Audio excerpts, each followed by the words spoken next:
प्यारे बच्चों, good morning.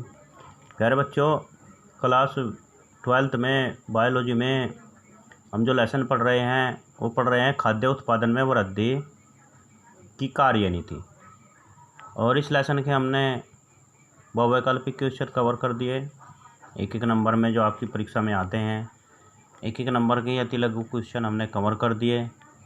और दो दो नंबर के हमने जो लघु यानी शॉर्ट आंसर टाइप क्वेश्चन आते हैं वो कवर करने के बाद फिर आपके यहाँ 3-3 नंबर में भी लघु क्वेश्चन आते हैं, जो लघु से थोड़ा लॉन्ग होते हैं और लॉन्ग से थोड़ा शॉर्ट होते हैं।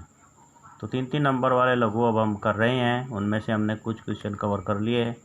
अब हम नेक्स्ट क्वेश्चन जो कवर करने जा रहे हैं वो ये है, पादप प्रजनन में भाग लेने वाले विभिन्न चरणों का संक्षेप में वर्णन कीजिए। यानी कौन कौन से चरण हैं जो पादप यानी पौधे के प्रजनन में भाग लेते हैं। पादप प्रजनन कार्यक्रम अत्यंत सुव्यवस्थित रूप से पूरे विश्व के सरकारी संस्थानों तथा व्यापारिक संस्थानों द्वारा चलाए जाते हैं।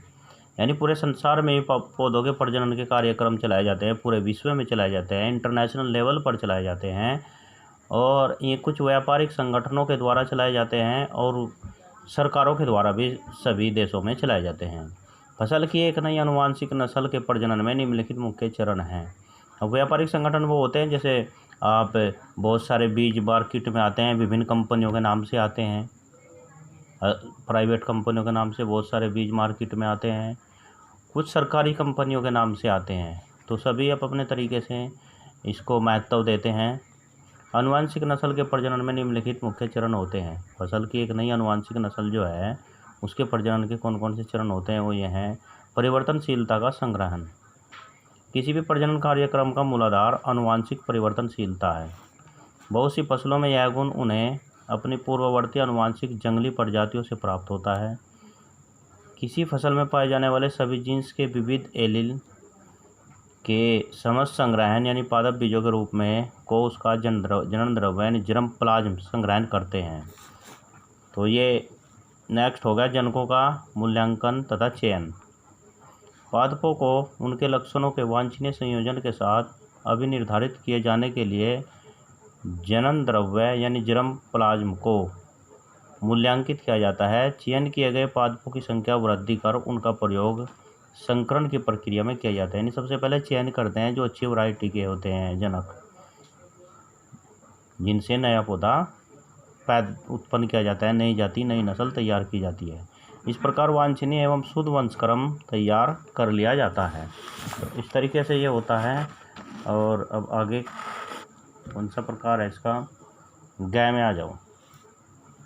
चयनित जनकों के मध्य संकरण। अब जो आपने जनक चुने, जो पौधे चुने, जो उत्तम नस्ल के जनक निकाले, पौधे निकाले, वांछित लक्षणों को बहुधा 2 भिन्न जनकों से प्राप्त कर संयोजित किया जाता है। यानी 2 अलग अलग जनक होते हैं, उनमें वांछित लक्षण ढूंढते हैं। यानी आपको कौन सा लक्षण चाहिए, लंबी वैरायटी चाहिए, बोनी वैरायटी चाहिए जिसका बीज या फल बड़ा हो या छोटा हो या गोरा हो या अच्छा हो, कैसा हो कैसा नहीं, आपको उस तरीके के जनक, उस तरीके के माता पिता 2 ढूंढने हैं।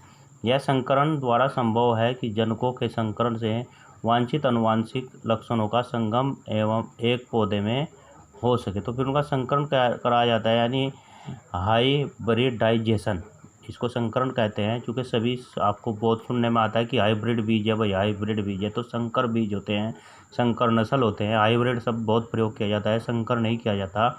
तो संकर का तात्पर्य हाइब्रिड है और संकरण का तात्पर्य हाइब्रिडाइजेशन, यानी उनका आपस में संकरण कराया जाता है।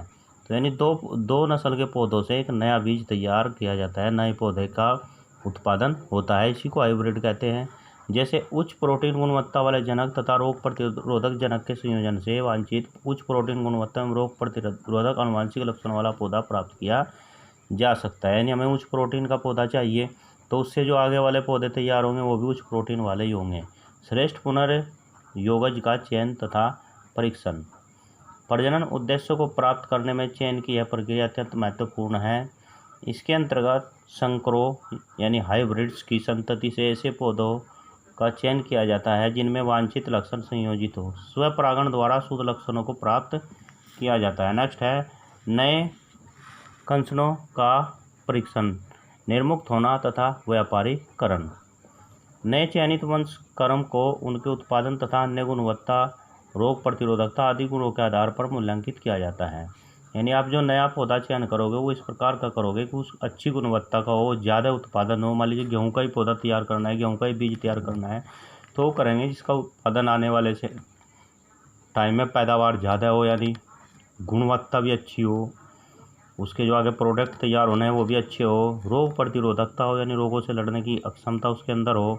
तो इनके आधार पर उस नए बीज का मूल्यांकन किया जाता है कि ये गुण होने अनिवार्य हैं। मूल्यांकित पौधों को अनुसंधान वाले खेतों में जहाँ उपयुक्त उर्वरक, सिंचाई तथा अन्य शस्य प्रबंधन उपलब्ध हो वहाँ उगाया जाता है तथा उसमें उपयुक्त गुणों का मूल्यांकन किया जाता है। इसके बाद चयनित पादपों के बीजों को व्यापारिक स्तर पर उगाने के लिए निर्गत कर दिया जाता है और फिर जो वो बीज तैयार किया जाता है फिर उसको व्यापारिक स्तर पर उगाने के लिए आगे जारी कर दिया जाता है बीज तैयार करने के बाद।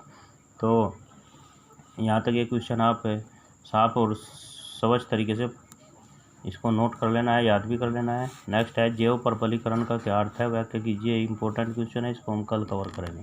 Thank you.